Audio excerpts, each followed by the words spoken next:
जय माता की मित्रों, आध्यात्मिक सार में आप सभी का बहुत बहुत स्वागत है।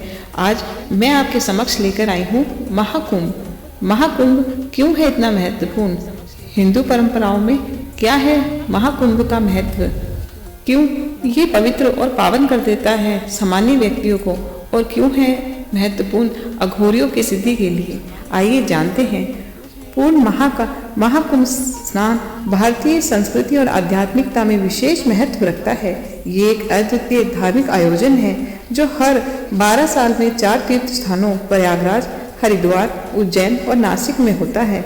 महाकुंभ का आधार पौराणिक कथा और धार्मिक विश्वासों पर आधारित है।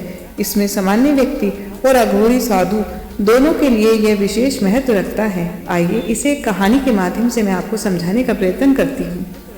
समुद्र मंथन की पौराणिक कथा के अनुसार देवताओं और असुरों ने अमृत प्राप्त करने के लिए समुद्र मंथन किया। जब अमृत निकला तो इसे लेकर देवता और असुरों के बीच में संघर्ष हुआ।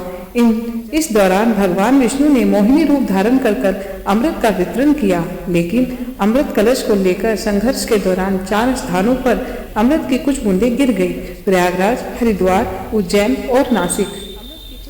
इन स्थानों पर अमृत गिरने के कारण इसे पवित्र माना गया है। ऐसा विश्वास है कि महाकुंभ के दौरान इन स्थानों पर स्नान करने से व्यक्ति अपने सभी पापों से मुक्त हो जाता है और मोक्ष को प्राप्त कर लेता है। सामान्य व्यक्तियों के लिए महाकुंभ स्नान का मतलब क्या है?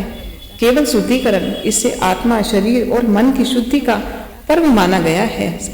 मान्यता है कि कुंभ स्नान करने से पिछले जन्म के पाप भी धुल जाते हैं और व्यक्ति को एक नई शुरुआत का अवसर मिलता है। यह मानव जीवन के सांसारिक तनाव, बंधन से मुक्ति का प्रतीक है। अघोरियों के लिए साधु महाकुंभ को एक विशेष आध्यात्मिक साधना का अवसर मानते हैं। इनका जीवन त्याग, तपस्या, आत्मज्ञान पर आधारित होता है। महाकुंभ में अघोरी अपने गुरु परंपरा के अनुसार विशेष अनुष्ठान करते हैं। यह उनके लिए अपने कर्मों के बंधन से मुक्ति, साधन की सिद्धि प्राप्त करने का समय होता है। अघोरी मानते हैं कि महाकुंभ का स्नान उनको शिव तत्व में जोड़ता है, क्योंकि वे भगवान शिव के परम उपासक होते हैं। आइए एक कहानी के माध्यम से मैं आपको समझाने का प्रयत्न करती हूँ। एक बार एक साधारण इंसान रामलाल महाकुंभ में स्नान करने गया। उसे लगा कि वह अपने सांसारिक कष्टों और पापों से मुक्त हो जाएगा। वहीं महाकुंभ में उसी घाट पर एक अघोरी भी स्नान कर रहा था, अपने गुरु के साथ ध्यान में लीन था।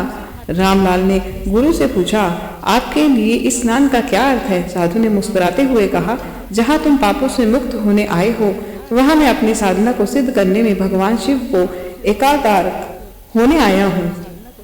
यह स्नान सिर्फ शरीर की शुद्धि नहीं, बल्कि आत्म और ब्रह्मांड से जुड़ने का मार्ग है। इस तरह महाकुंभ स्नान का महत्व हर व्यक्ति के दृष्टिकोण और उसकी आध्यात्मिक यात्रा पर निर्भर करता है। सामान्य व्यक्ति इसे शांत, मोक्ष का साधक मानते हैं, तो अघोरी इसे अपने साधना मार्ग का हिस्सा मानते हैं। महाकुंभ स्नान हर किसी की आत्मा की शुद्धि और ईश्वर से जोड़ने का एक पवित्र अवसर है। यह मानवता और आध्यात्मिकता का प्रतीक है, जहाँ व्यक्ति अपनी असली पहचान और ईश्वर के करीब आ जाता है। हर हर महादेव।